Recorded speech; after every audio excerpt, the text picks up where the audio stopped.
자, 오늘은 딥맵 데이터베이스를 이용한 약물 반응성 예측을 해볼게요. 실험 실습 1에서 이 타겟 세라피에 대한 원리를 배우고, 그리고 타겟 세라피의 반응성이 돌연변이의 유무에 따라서 달라진다라는 내용을 할 텐데요. 그 내용을 공부하기 위해서 직접 이렇게 데이터베이스를 이용해서 돌연변이에 따라서 약물 반응성이 달라진다라는 것을 확인하기 위한 목적의 동영상입니다. 잘 따라해 주세요. 제가 얼마 전에 우연하게 이렇게 만화책을 보다가 이런 언성 신드렐라 병원 약사 아오이 미도리라고 하는 일본 만화책의 일부를 봤는데요. 여기 보니까 이 주인공은 이제 약사입니다. 약사가 그 병원에서 그 약사로 근무하는 일들에 대한 에피소드가 나와 있는 만화책인데요. 굉장히 생각보다 전문성이 있더라고요. 여기 보면 이레사라는 약에 대해서 설명이 돼 있죠. 그리고 폐암 치료제라고 얘기 나오고, 뭐 꿈의 신약이라는 얘기 나오고, 분자표전학이라고 나오네요. 물론 이제 처음 실용화된 약제는 아니긴 하지만, 그리고 여기서 이레사가 비싸다라는 얘기 나오고, 그래서 이 병원에서는 무분별하게 의사들이 이레사를 처방을 하고 있다. 뭐 이런 소리가 하면서 뭐 유방암 환자의 이레사를 처방을 해가지고 이 약사가 이제 그걸 걸러낸 거죠. 그리고 나서 의사한테 가서 막 따지는 그런 내용이에요. 여기 보면 뭐 이레사에 대한 부작용 얘기도 나오고, 그리고 이 EGFR 양성 유전자 변이 양성 환자에게 효과가 있다라고 얘기가 나오더라고요. 예, 이런 만화책에서도 이렇게 전문적인 내용이 나오는지는 몰랐어요. 자, 지금 이레사를 포함해서 지금까지 2021년도 현재 FDA에서 총 71개의 카이네이즈 이니비터가 어프루브가 됐고요. 뭐 잘 알다시피 카이네이즈 이니비터에 대한 약물에 대한 이름을 붙이는 것도 어떤 이제 규칙이 있는 걸로 우리는 알고 있어요. 그리고 이거는 카이네이즈 트리인데요. 여기가 타이로신 카이네이즈이고요. 타이로신 라이크 카이네이즈, 기타 등등 이런 카이네이즈 종류가 있어요. 여기 보면 요 파란색은 지금까지 어프루브된 그 카이네이즈 이니비터이고요. 압도적으로 타이로신 카이네이즈 이니비터들이 많죠. 뭐 이런 이유는, 그리고 이제 조금씩 세린스로닌 카이네이즈나 뭐 다른 카이네이즈들도 이 어프루브가 되고 있긴 하지만, 타이로신 카이네이즈 이니비터가 압도적으로 많다라는 거는 그 이유에 대해서는 나중에 수업 시간에 배우게 될 거예요. 자, 물론 이제 다른 카이네이즈 패밀리의 이니비터들도 지금 개발되고 있습니다. 여러분들이 어디선가 다 들어봤었던 환자 맞춤형 양료 또는 퍼스널라이즈 캔서 테라피, 환자 맞춤형 항암 치료 등등등에 대해서 들어봤을 거예요. 기존에 있는 방법은 일반적인 케모테라피틱스는 암 환자들에게 거의 유사한 케모테라피 약물들을 주는 방법이었죠. 하지만 지금은 환자들의 유전자 프로파일링을 통해서 약물에 대한 반응성을 예측할 수 있는 마커를 찾고, 그 반응성의 마커에 따라서 다른 약물들을 줘보자라고 하는 퍼스널라이즈 캔서 테라피에 대한 개념들이 확대되고 있죠. 그렇기 때문에 환자의 그 몰레큘러 프로파일링을 디파인할 수 있는 다양한 오믹스 어프로치들이 많이 발전하고 있는 것도 여러분들은 다 알 거예요. 자, 그러면 타겟 세라피에 대해서 이제 말씀을 드리려면요. 타겟 세라피는 온코진이 어딕션이 있는 세포에만 적용할 수 있다라는 말을 잊으면 안 돼요. 그러면 여기서 제일 중요한 단어 두 개, 온코진 어딕션과 온코진 샷이라는 이야기인데요. 요거에 대해서 설명을 할게요. 이레사는 EGFR 돌연변이가 있는 암 환자에만 써야 돼라는 논리를 제공해 주거든요. 그래서 EGFR이 돌연변이가 없는 환자한테는 효과가 없어라는 거에 대한 논리를 제공해 주기 때문에 굉장히 중요한 개념으로 꼭 기억해 주세요. 우리 몸에서는, 정상세포에서는 그 그로스 시그널 녹색과 그 그로스 시그널에 반하는 엔티 그로스 시그널이 두 가지가 존재해요.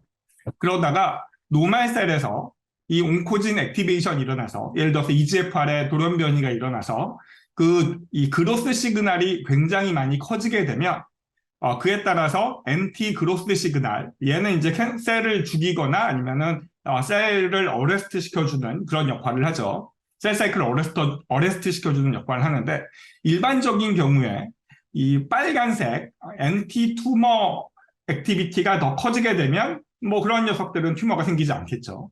하지만 그 온코진에 의해서 이 그로스 시그널 또는 서바이벌 시그널이 엔티 투머 시그널보다 더 커지게 되게 되면 얘때는 이제 튜머가 자라게 되는 거잖아요. 근데 이제 이런 상황이 되면 활발하게 증가된 온코진 어딕션에 의한 온코진 액티베이션에 의한 그 특정 시그널에 대해서 이 캔서 셀들이 서바이벌이 디펜던트하게 돼요. 이런 상황을 온코진 어딕션이라고 하는 거예요. 자, 이런 상황이 됐었을 때 내가 그 시그널링을 이니비션할 수 있는 케미칼 이니비터를 주게 되면, 뭐 EGFR 이니비터를 주게 되면 이 서바이벌 시그널이 급격하게 떨어지겠죠. 하지만 엔티 그로스 시그널은 그렇게 급격하게 떨어지지 않아요. 그러면 이 엔티 그로스 시그널도 굉장히 커져 있는 상황에서 서바이벌 시그널이 턴 오프가 되다 보니 이 차이가 있을 거잖아요. 엔티 그로스 시그널에 의해서 그 온코진 어딕션이 된 셀이 이니비션 된 상태를 온코제닉 샥이라고 하는데, 온코제닉 샥이 일어난 셀들만 선택적으로 죽게 되는 거예요. 그러니까 이제 EGFR 온코제닉 뮤테이션이 있는 캔서셀은 EGFR 온코제닉 시그널에 의해서 생기는 서바이벌 시그널에 의존성이 심해져 있다. 그러니까 EGFR 이니비터를 주게 되면 그 증가되어 있는 엔티 튜머 시그널에 의해서 그 세포만 선택적으로 죽게 됐다라는 걸로 이해해주면 되겠어요. 이게 이제 2009년도에 NEJM에 나온 그 결과인데요. 무려 9,800번이 인용이 되었네요.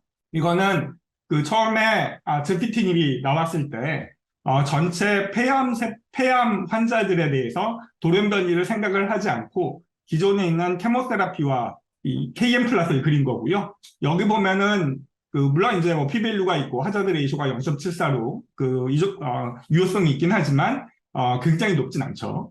하지만 EGFR에 돌연변이가 있는 사람들만 모아가지고 다시 실험을 해보면 이렇게 제피티닙이 일반 케모세라피보다 굉장히 효과가 좋은 하자드 레이쇼가 굉장히 낮아지잖아요. 이런 경우를 볼 수 있게 돼요. 그렇기 때문에 제피티닙은 EGFR 뮤테이션 있는 환자들한테 사용해야 된다라는 거죠. 자, 그런데 여기서 문제가 있어요. 이런 타겟 세라피틱스, 뭐 TKI라고 우리가 일반적으로 얘기하는데요. 타이로신 카이네이즈 이니비터를 뜻해요.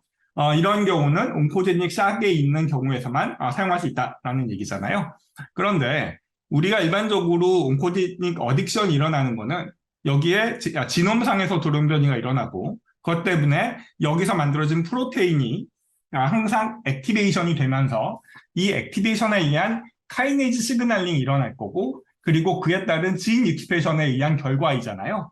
그런데 우리가 온코진 어딕션을 판단하는 판단 근거를 지금은 이 카이네이즈 시그널링으로 판단하는 게 아니고, 또는 이 진 익스프레션으로 판단하는 게 아니고, 이 특정 돌연변이가 일어났나라는 뮤테이션 정보를 가지고 온코진 어딕션이 있다라고 판단을 한단 말이에요. 그렇기 때문에 온코진 어딕션이라고 하는 이 반응을 DNA 정보로만 판단을 한다라는 게 상당히 제한적으로 일부만 볼 수 있다라고 생각할 수 있어요. 그렇기 때문에 이 타겟 테라피의 가장 큰 단점은 뮤테이션 정보로 약물들을 매칭하기 때문에 이 뮤테이션이 있지 않은 사람들이 온코진 어딕션이 일어나도 그런 환자들을 찾을 수가 없다라는 거죠. 그래서 이것도 2018년도에 자마 온콜로지에 나온 논문인데 미국에 있는 그 전체의 암 환자들 중에 8.3% 정도만 현재 있는 타겟 세라피에 대한 일리저빌리티가 있고 또 4.9% 전체 환자의 4.9%만 베네핏을 갖는다라고 알려져 있어요. 그래서 타겟 테라피틱스를 연구하시는 분들은 이런 몰레큘러 프로파일링을 이런 지놈 수준이 아닌 다른 방법을 통해서 온코진 어딕션을 잘 예측할 수 있는 다른 세라피틱 마커들을 바이오마커를 찾아보자. 이런 식의 연구가 활발하게 진행되고 있습니다. 우리 실험실에서도 잠깐 했었던 이야기인데요. 더 캔서 지놈 아틀라스라고 하는 TCGA 데이터에 가보면 암 환자들에서 발견되는 EGFR의 돌연변이 프로파일을 다음과 같이 나눌 수 있거든요. EGFR이 뮤턴트냐, 와일드타입이냐. 뮤턴트도 카이네이즈 부분에 뮤테이션이 있는 거냐, 카이네이즈가 아닌 부분에 뮤테이션이 있는 거냐, 그리고 카이네이즈도 그 여기에 이제 온코케이비라고 하는 그 온콜로지 날리지 베이스라고 하는 이 웹사이트에서 제공하는 그 온코제닉 어딕션을 유도할 수 있는 돌연변이가 있냐 없냐 등으로 나눠요. 그래서 우리가 이 각각의 케이스들을 다음과 같이 이렇게 그 카이네이즈의 EGFR에 플랫을 했고요. 그리고 그 오늘 내가 설명할 딥맵 데이터를 이용해서 얘네들의 그 EGFR 이니비터에 대한 약물 반응성을 봤어요. 그랬더니 와일드 타입은 당연히 약물 반응성이 없죠. AUC가 낮으면 낮을수록 약물 반응성이 좋은 거고 AUC가 높으면 높을수록 약물 반응성이 높은 겁니다. 약물 반응성이 좋지 않은 거예요. 근데 여기 보면 클래스 5 그러니까 여기 뮤테이션이 있고 카이네이즈 도메인에 뮤테이션이 있으면서 그 온코KB 정보에 들어있는 이 클래스 5에 있는 정보들이 곧 여기에 있는 돌연변이 정보들이 약물의 반응성을 좋게 해주더라. AUC 값이 낮아지더라. 라는 걸 알게 된 거예요. 그러면 이런 돌연변이가 있는 여기에 AUC 값이 굉장히 낮은 이런 곳에서 이런 돌연변이를 갖고 있는 사람들한테 EGFR 이니비터가 잘 듣는다라고 생각할 수가 있겠죠.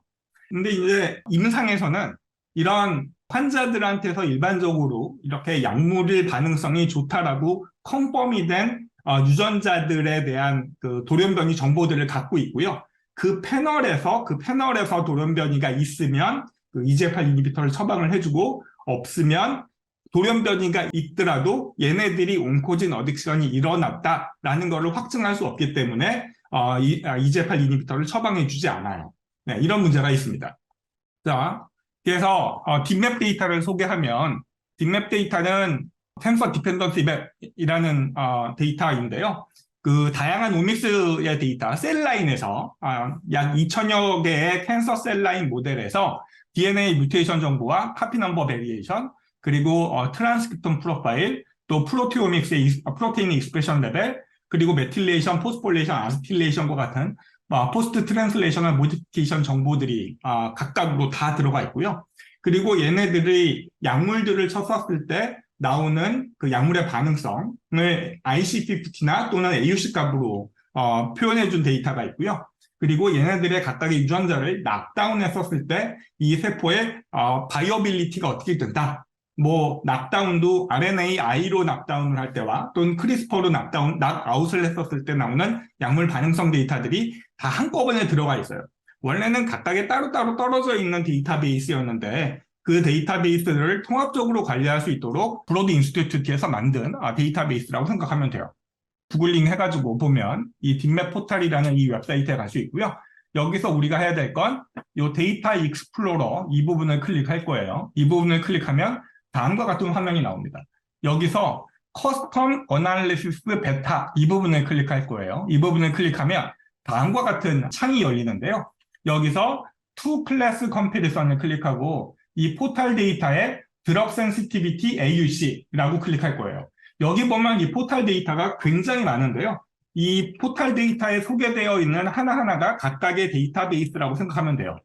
그런데 지금 이거는 CTRP라고 하는 텐서 세라피 리스폰스 포탈이라고 하는 데이터베이스가 따로 있는데요. 이 데이터베이스에서 공개한 약물에 대한 반응성 데이터를 AUC로 나타낸 거예요. 여기 잘 찾아보면 GDSC에서 만든 생어 인스티튜트에서 만든 그 약물 반응성 데이터도 들어있고요. 또 최근에 뭐 프리즘이라고 하는 새로운 약물 반응성 데이터들도 다 들어있어서 이거를 여기 있는 거를 다 하나씩 해보는 것도 좋을 거예요. 물론 RNAi 또는 크리스퍼를 이용해서 낙아웃을 시키거나 낙다운을 시켰을 때 나오는 데이터도 여기 들어가 있습니다.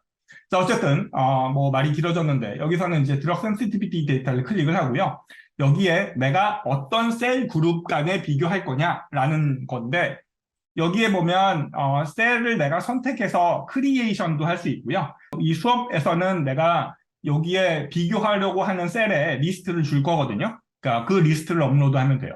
그리고 얘는 인 그룹이고요. 얘가 익스페리먼트죠. 그 컴패리선은 다른 셀들 전체를 포함해가지고 런을 할 거예요. 자, 그러면 여기서 내가 셀 라인을 내 스스로 만들고 싶다라고 하면 여기 Create Custom List라고 클릭하고 그러면 이제 이렇게 파일이 하나 더 나올 거예요. 그럼 여기서 내가 셀 라인을 계속 찾아가지고 계속 여기다가 집어넣고 그리고 Save 리스트를 해주면 돼요. 그러면 이제 내만의 리스트가 생깁니다. 자, 그러면 이제 내가 제공해줄 셀 라인들은 여기에 있는 EGFR의 돌연변이가 알려져 있는 이 13개의 셀 라인들의 리스트를 줄 거예요. 그러면 요거를 텍스트 파일로 내가 줄 텐데 이 텍스트 파일을 업로드만 하면 됩니다. 이건 뭐 굉장히 쉽게 할 수 있어요. 그래서 업로드를 하고 여기 내가 셀 라인을 만들고 싶으면 셀 라인 리스트를 만들고 싶으면 다음과 같은 순서로 따라서 하면 됩니다. 그러면 여기에 내가 이제 업로드한 이 익스페리멘탈 그룹, 셀 그룹, 그러니까 EGFR 돌연변이가 있는 셀들의 리스트가 여기 들어가 있어요. 그리고 컨트롤러는 그 use all other cells라고 할 거예요. 근데 이제 런을 눌러보면 한참 돌아가다가 다음과 같은 결과를 얻게 되는데요. 여기 보면 얘는 약물 반응성 데이터를 볼케이노 플롯으로 그린 거고요. 이쪽에 들어가는 약물들은 그 EGFR 돌연변이가 있는 곳에서 반응성이 좋은 약물들이고요. 이쪽에 있는 약물들은 EGFR의 돌연변이가 있는 곳에서 반응성이 낮은 약물이라고 생각하면 돼요. 이거를 좀 더 직관적으로 보려면 여기 있는 테이블을 눌러가지고 여기에 어파티닙, 카르네티닙, 제피티닙과 같은 이러한 약물들이 그 실제적으로 얼마나 반응성이 있는지를 이렇게 p-value와 그 q-value 이런 값으로 나타내 줄 수 있어요. 이거를 그래프한 게 이 그림이고요. 여기 보면 얘가 EGFR 돌연변이가 있는 거, 얘는 다른 셀들에 대한 이 어파티닙에 대한 약물에 대한 반응성 데이터이고요. 여기 보면 하나씩 클릭할 때마다 이러한 그래프들을 따로따로 얻을 수 있을 거예요. 그럼 이렇게까지 해놓고 여기에 다운로드 플랫 데이터를 클릭할 거예요. 이 다운로드 플랫 데이터를 클릭하면 다음과 같은 리스트를 얻게 되거든요. 그럼 여기 보면 내가 인그룹이라고 하는 거는 내가 집어넣은 셀이고요. 아웃그룹이라고 하는 거는 그 외에 모든 셀들을 말하죠. 그러면 이거 가지고 내가 데이터화를 하기 위해선 인그룹으로 여기에 이제 얘네들을 솔팅할 수 있도록 해놓고 여기에 이제 인그룹이라고 만들어 놓고 나는 런 캔서만 할 거야 라고 하면 이 리니지에다가 런으로만 다시 솔팅을 하면 되겠죠. 그리고 아웃그룹도 여기 아웃그룹을 선택을 하고 여기도 런 캔서와 런 캔서를 비교한다고 하면 이 리니지도 런으로 선택을 하면 될 거예요. 그렇게 해서 이 그래프헤드 프리즘을 이용해 가지고 이 그룹 그래프를 그리면 됩니다. 그룹 그래프에서 여기 있는 싱글 Y 데이터를 집어넣고요. 그러면 이제 인 그룹의 정보는 이렇게 쓰고 아웃 그룹의 정보들은 다음과 같이 썼어요. 이렇게 이제 카피 페이스하면 이렇게 얻어지겠죠. 이거를 그래프화하면 다음과 같은 그래프를 얻게 돼요.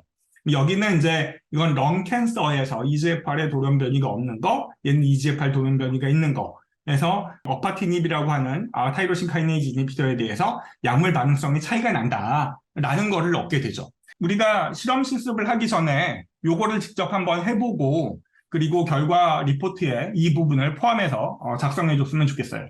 예, 여기까지입니다. 수고하셨습니다.